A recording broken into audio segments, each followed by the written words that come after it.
Il a été changé en boule de merdasse. Elle glow. Il faut qu'on pète. Alors moi, il m'épate. Et on lui pèlera le sang comme au bailli du Limousin. On a pendu un beau matin, on a pendu avec ce tripe. Flattez-moi. Eh ben la denrée, on est en France. Allez, cul sec. Bonjour, bienvenue sur Histoire d'en dire plus. Aujourd'hui, on aborde un autre film de Luc Besson que j'adore, Léon. Eh oui. Allez, c'est parti mon kiki. Donc Léon, ou le professionnel en québécois, les rois des titres, mais qui reprennent toujours les titres originaux, hein. Ils sont pas fous, hein. J'adore le Canada. J'y étais cet été, c'est superbe. Bref, on y retourne. Alors Léon, c'est un film français, écrit, coproduit et réalisé par Luc Besson, tourné en langue anglaise, sorti en 1994. C'est le deuxième film de Luc Besson, enfin c'est le premier film de Luc Besson en langue anglaise. Et c'est pas le dernier, puisqu'on a vu dans le dernier podcast que le 5e élément a été aussi tourné en langue anglaise.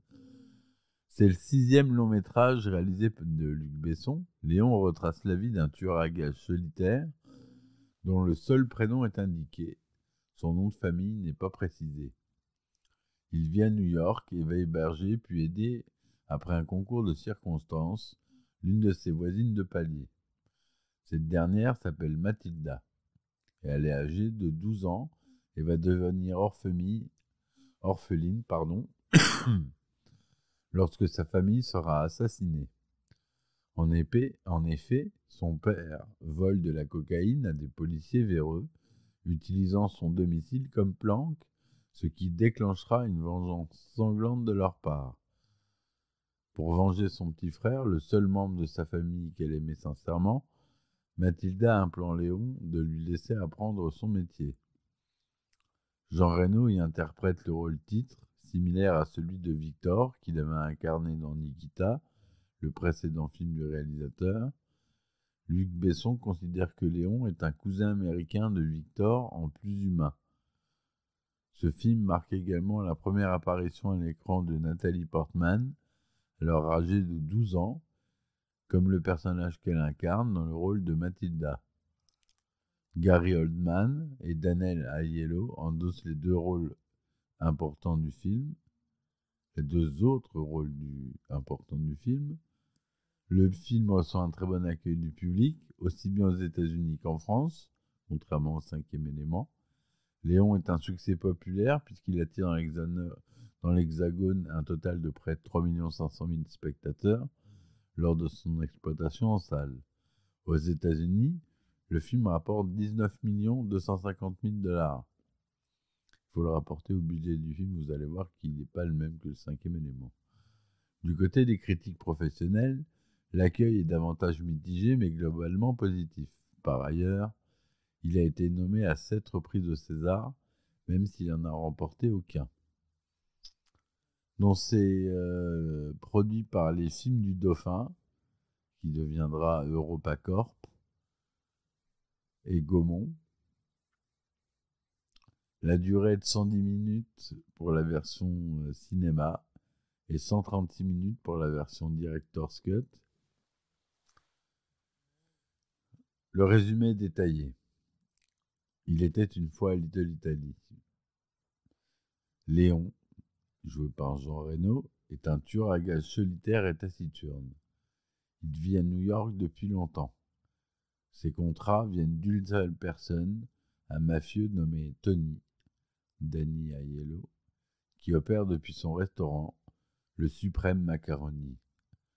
Léon habite aux environs de son donneur d'ordre, dans un immeuble ancien et vétuste de l'Italie. Le tueur à gages occupe son temps libre en faisant des exercices physiques, en prenant soin de sa plante d'intérieur, une aglaonema, et en regardant des comédies musicales de Gene Kelly dans un cinéma de quartier. Un jour, alors qu'il rentre à son appartement après avoir travaillé, entre guillemets, il croise une adolescente en train de fumer. C'est l'une de ses voisines, Mathilda Alano, donc jouée par Nathalie Portman, assise sur le sol de leur palier. Il réprouve son tabagisme et lui fait savoir. Il comprend qu'elle est livrée à elle-même car elle n'est pas en classe à cette heure et c'est pas normal. Il perçoit également qu'elle est dans une famille peu aimante dans laquelle elle se sent mal à l'aise puisqu'elle elle apparaît à fleur de peau. Quelques jours plus tard, il remarque que Mathilda a visiblement été frappée à l'œil. Elle a les nerfs à vif et lui demande si la vie est aussi dure uniquement pour les enfants ou si c'est pour toute la vie. Il lui répond avec aigreur que c'est comme ça tout le temps. Par inconscience, le père de Mathilda, qui est joué par Michael Badaluccio, s'est attiré la colère d'agents corrompus de la DEA. Il le paye pour qu'il se serve de nourrice en stockant des sachets de cocaïne chez lui et ils ont en effet découvert qu'il avait volé une partie de la drogue pour lui-même. Alors que Mathilda fait des courses chez l'épicier, les agents corrompus montent dans son immeuble pour récupérer leurs marchandises et se venger brutalement. Ils sont menés par leur chef, Norman Stansfield, qui est joué par Gary Oldman, un sociopathe violent et sans scrupules, si instable qu'il effraie dans les policiers véreux de son groupe qui craignent particulièrement ses sautes d'humeur et ses accès de démence. Il inhale une dose de drogue avant de rentrer dans l'appartement avec un fusil à pompe. Les 4 membres de la famille de Mathilda sont assassinés en pleine journée les uns à la suite des autres. La belle-mère est abattue alors qu'elle est dans la baignoire, la demi-sœur reçoit une balle dans le dos, le père réagit en tirant sur Norman et un autre agent, tandis qu'un autre agent tire en réaction une rafale de pistolet mitrailleur dans toute la direction, réussissant à blesser légèrement le père, mais tue accidentellement le petit frère qui sortait de sa cachette sous le lit. Le père prend fuite, mais se fait tirer dessus par Norman qui l'achève, lui reprochant d'avoir abîmé son costume. Alors que la jeune fille arrive sur le palier, après le massacre, avec ses sacs de course dans les mains, on entend un des hommes de main qui se plaint que le jeune garçon soit fait descendre. Elle feint l'indifférence en passant devant l'appartement et va jusqu'à la porte de Léon plus loin dans le couloir. Complètement bouleversée, tremblante, elle frappe nerveusement à plusieurs reprises en attendant en pleurs qu'il lui accorde l'asile. Léon, qui a entendu les détonations, surveille l'opération en cours par son Judas, l'arme au poing, prêt à intervenir au besoin. Hésitant longuement, il finit par ouvrir la porte au moment où l'agent surveillant le couloir commence à avoir des soupçons au sujet de l'enfant. L'orpheline découvre rapidement que Léon est un tueur à gages. Elle le supplie de l'accepter avec lui et de lui apprendre ses compétences de nettoyeur. Elle veut venger la mort de son petit frère de 4 ans, le seul membre de sa famille qu'elle aimait vraiment. Elle se propose en retour comme femme de ménage et professeur pour remédier à l'illettrisme de Léon. D'abord très réticent, il est même tenté la première nuit de l'exécuter pour abréger ses souffrances et ne pas risquer de compromettre sa propre situation. Léon accepte et ils commencent à travailler ensemble. Il tient à lui apprendre un code moral, une ligne de conduite précise dans son domaine de travail. Ni femme ni enfant ne doivent être tués ou visés, évidemment. Léon prend soin de la jeune fille, lui explique diverses techniques de discrétion, d'emploi d'armes à feu, de tenue vestimentaire, de cache et d'analyse de son environnement. Léon lui enseigne aussi bien des manières discrètes de prendre contact grâce à des codes à faire en tapant du poing sur la porte pour s'identifier et convenir ensemble que tout va bien. Ils apprennent à se connaître et à s'apprécier. Alors qu'ils deviennent de plus en plus proches, la jeune orpheline affirme à Léon qu'elle est amoureuse de lui, mais il est très troublé et refuse de répondre. La petite fille gagne de l'expérience et augmente sa confiance en elle. Elle a réussi un jour à localiser Stansfield et le suit dans l'immeuble de la DEA pour essayer de le tuer, mais elle se fait surprendre par celui-ci dans les toilettes. Celui-ci confie la petite à deux de ses collègues pendant qu'il se rend sur la scène du crime où son bras droit a été tué par Léon pendant un contrat. Ce dernier, en revenant de sa besogne, Léon, découvrant les intentions de Mathilda en lisant un mot qu'il lui a laissé, se précipite au bâtiment et la sauve. Il tue dans la manœuvre deux des hommes incriminés, dont l'auteur du meurtre du frère de Mathilda. Stansfield est furieux qu'un tueur italien ait exécuté ses hommes dans les locaux de la DEA, ainsi que son bras droit dans un autre lieu de la ville. Il va affronter Tony, le chef de Léon. Il connaît son business, il lui a déjà fait exécuter des contrats afin d'éliminer des concurrents, et il soupçonne que le jeune tueur solitaire est quelqu'un de sa connaissance. Il le menace de son restaurant, alors qu'il va fêter l'anniversaire d'un jeune homme de sa famille. Par l'intimidation et la force physique, il veut le forcer à révéler où se trouve cet homme. Plus tard, alors que Mathilda revient dans l'épicerie de quartier, une unité d'intervention de la police, le SWAT, envoyée par Stansfield, la prend en otage pour essayer de pénétrer directement grâce à elle dans l'appartement de Léon. Mathilda reçoit commande de la part des policiers de leur indiquer le code entre eux, et lorsque l'un des agents frappe à la porte, la séquence qui est établie est différente du code préalablement choisi. Cela alerte efficacement Léon. Sans perdre de temps, il échafaude une embuscade contre l'équipe d'intervention. Il prend ensuite l'un des membres en otage pour l'échanger contre Mathilda. Alors qu'il se replie dans l'appartement, Léon permet à la jeune fille de s'échapper par une conduite d'aération qui conduit au sous-sol et qui est trop étroite pour lui. Quelques instants avant que l'assaut soit déclenché, afin qu'elle accepte de partir seule, il la rassure en lui disant qu'il l'aime, qu'il ne tient pas à mourir et qu'il va la rejoindre vite. Dans le chaos de l'intervention en milieu confiné, il y a tant de débris et de poussière que Léon, qui porte ensuite un masque à gaz de policier, est pris pour l'un des membres de l'unité d'élite. Il a été blessé par une balle et gît sur le sol de son appartement en ruine. Il se fait rapatrier directement jusqu'au rez-de-chaussée pour y être sommairement soigné.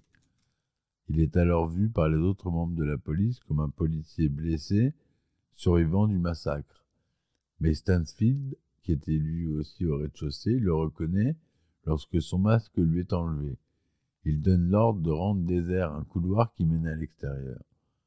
Silencieusement, il y suit Léon pour lui tirer dans le dos, lâchement, lorsque personne d'autre n'est présent pour voir à l'œuvre. Il s'agenouille au-dessus de la victime et le raille d'un ton méprisant. Gravement blessé, ayant à peine la force d'en parler, Léon place un objet dans ses mains qui lui explique être de la part de Mathilda. Écartant ses doigts, Stansfield reconnaît la goupille d'une grenade et ouvre la veste du tueur à gages pour découvrir plusieurs engins explosifs attachés à sa poitrine. Il laisse échapper un bref « chiotte » juste avant qu'une énorme explosion fasse sauter les lieux. Mathilda sort au magasin de Tony, comme Léon le lui avait indiqué au cas où il arriverait quelque chose. Le donneur d'ordre, qui porte le visage des stigmates de violence physique, lui donne une petite somme d'argent en lui expliquant qu'elle n'est pas assez âgée pour recevoir tout ce que Léon a économisé. Il lui précise que l'école doit être une priorité pour elle. Lorsque Mathilda lui demande de lui donner un travail, assurant qu'elle peut nettoyer comme Léon, Tony se met en colère et lui répond sévèrement qu'il n'a pas de travail convenable à offrir pour une enfant de 12 ans. N'ayant nulle part où aller, elle retourne à son ancienne école et elle se voit obligée d'expliquer à la directrice tout ce qui s'est passé, lorsqu'il lui a fait comprendre qu'elle attend la vérité de sa part. Finalement, Mathilda se rend dans le parc devant l'école avec la plante de Léon. Elle y creuse un trou pour placer l'aglaonema afin qu'elle ait de vraies racines, comme elle l'avait naguère fait remarquer à son défunt ami. Voilà pour le résumé détaillé du film. On retrouve à la musique Eric Serra, qu'on retrouvera dans quasiment tous les films de Luc Besson, son cher ami. Au montage, on retrouve aussi la même monteuse que pour le 5e élément, c'est Sylvie Landra. Le budget de 115 millions de francs.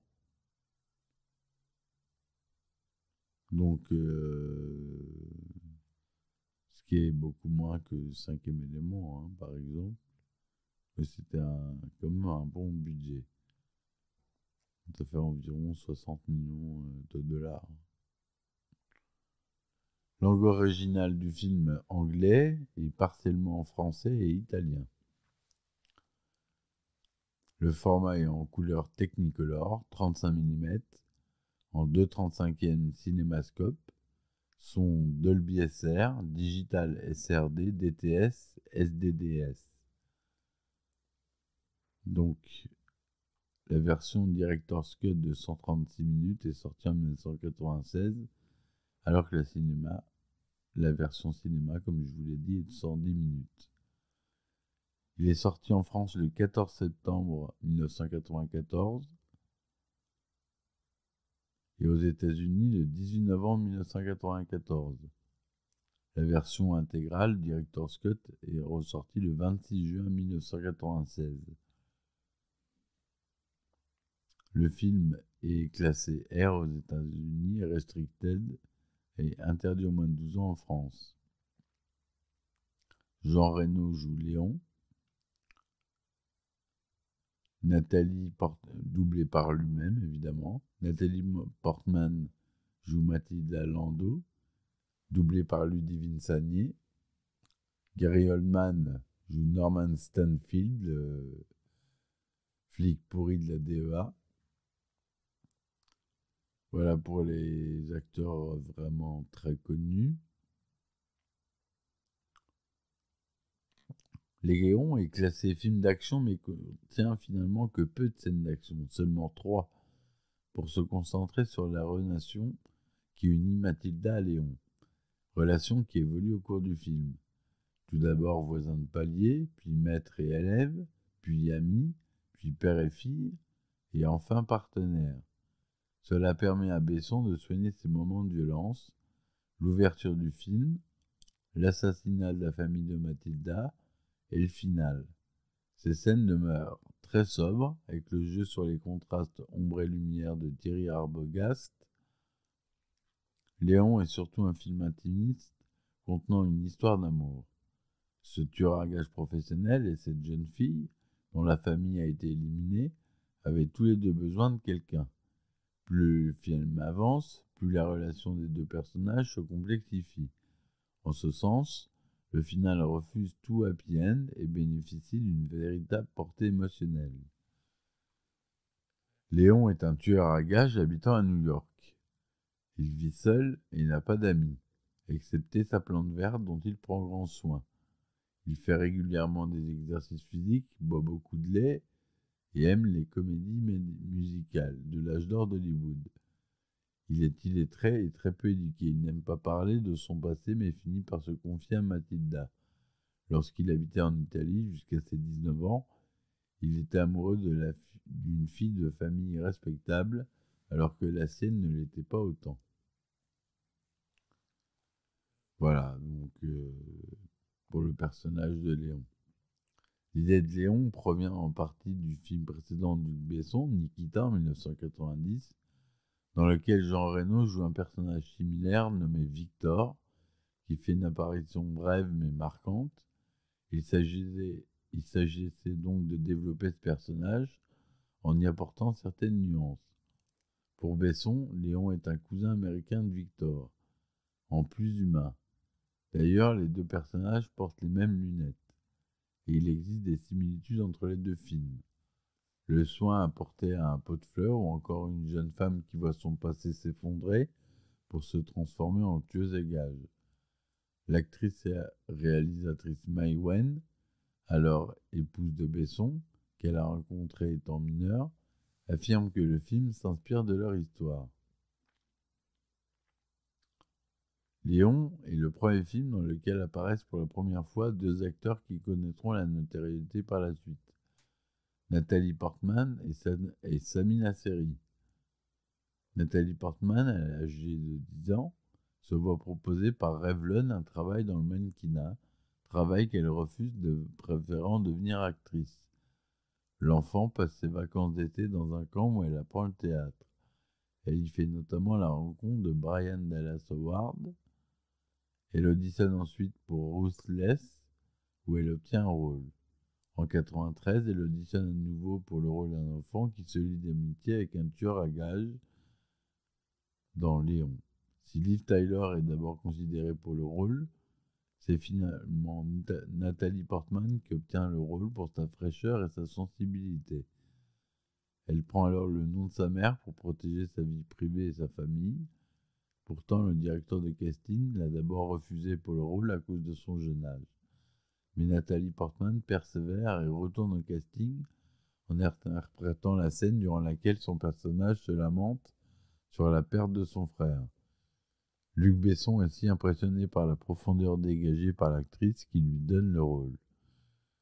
Samina Seri trouve aussi dans ce film son premier rôle au cinéma. Contrairement à Nathalie Portman, sa participation est limitée et ne lui suffit pas encore à atteindre la notoriété qu'il connaîtra ensuite avec la saga Taxi, produite par Luc Besson, toujours. Dans Léon, il tient en effet un rôle mineur, le mettant peu en valeur, celui d'un membre cagoulé du SWAT dans la scène de l'escalier. Gary Oldman a donné son accord pour interpréter son rôle dans le film sans même avoir lu le scénario, tout comme il le fera à nouveau pour le 5e élément. Le tournage en extérieur de Léon a eu lieu entièrement aux États-Unis.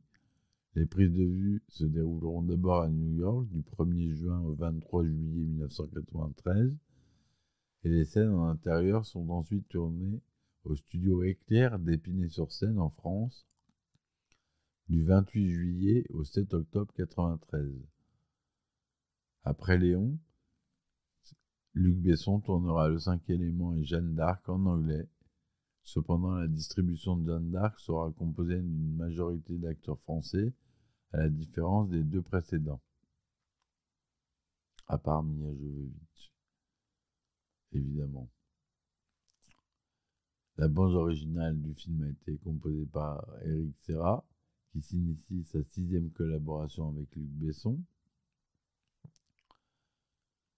Le succès de Léon permet à Luc Besson de relancer son projet de film de science-fiction, même si le réalisateur avoue lui-même que ce succès n'a pas suffi à lui rendre possible le tournage du 5e élément. Le film reçoit un très bon accueil du critique, aussi bien aux États-Unis qu'en France. Il a une note moyenne de 8,6 sur 10 sur 188 000 avis sur IMDb, ce qui le classe 34 meilleurs films, toutes catégories confondues. Sur Allociné, 3 étoiles et demie sur 5, 79e place des meilleurs films de tous les temps, 96% de notes positives sur Rotten Tomatoes avec une note moyenne de 8,3 sur 10. Léon est un succès populaire, attirant en France près de 3 500 000 spectateurs lors de son exploitation en salle.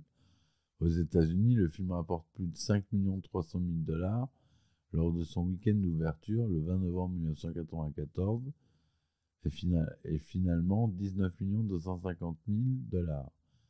Léon est également diffusé au Royaume-Uni, il fait une recette de 3 400 000 livres. Au Japon, environ un an plus tard, où il rapporte 112 500 000 yens, ainsi qu'en Suède, près de 21 sec de recettes. Léon est nommé à 7 reprises durant la 20e cérémonie des Oscars, notamment pour le César du meilleur film, du meilleur réalisateur pour Luc Besson et du meilleur acteur pour Jean Reno. Il n'y remporte cependant aucune récompense, malheureusement. Le film gagne finalement 2 prix, le Golden Reel Award du meilleur montage sonore pour un film étranger en 1995 et le Lion tchèque du meilleur film en langue étrangère en 1996. La version longue, comportant 26 minutes supplémentaires, est distribuée en France le 26 juin avec l'accroche « Vous ne savez pas tout ». Certaines versions comportent des scènes supprimées après les projections tests réalisées à Los Angeles avant la sortie de la version standard. Certaines scènes ont été aussi retirées à la demande des parents de Nathalie Portman, qui jugeait la relation entre Léon et Mathilda trop équivoque.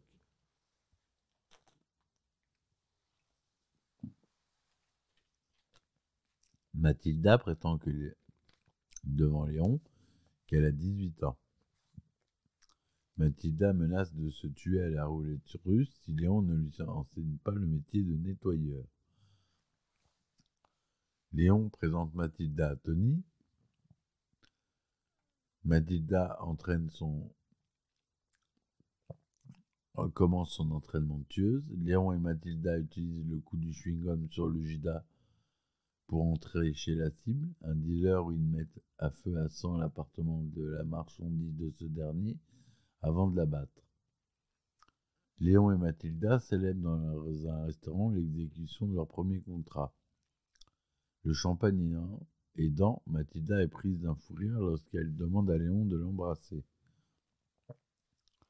Léon et Mathilda effectuent plusieurs contrats en reprenant la méthode du chewing-gum sur le Judas, mais ils tombent sur un client non dupe et réticent joué par Luc Besson qui mitraille le duo, obligeant Léon à jouer une mesure radicale. Il balance alors une grenade dans l'appartement du client tout en expliquant le coup de la goupille. Cette dernière reste accrochée au pouce du tueur. Il est à noter que le coup de la goupille sera réutilisé à la fin du film à Stanfield de la part de Mathilda, dit Léon mourant.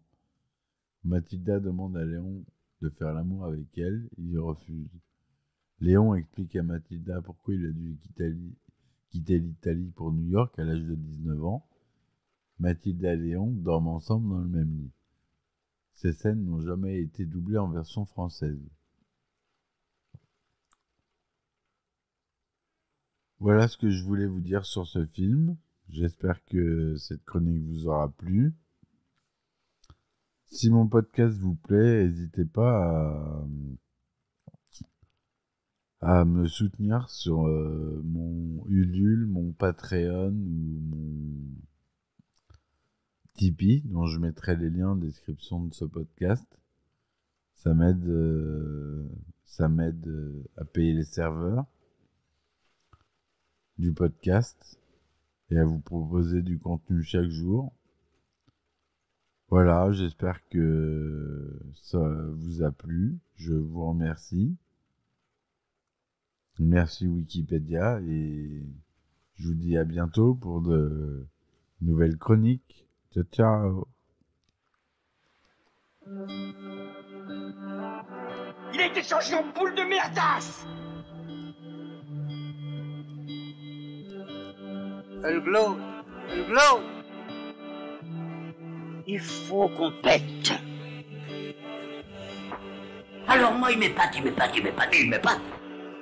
Et on lui pèlera le son comme au bailli du Limousin. On a pendu un beau matin, on a pendu avec ses tripes. Flattez-moi. Eh ben la denrée, on est en France. Allez, cul sec.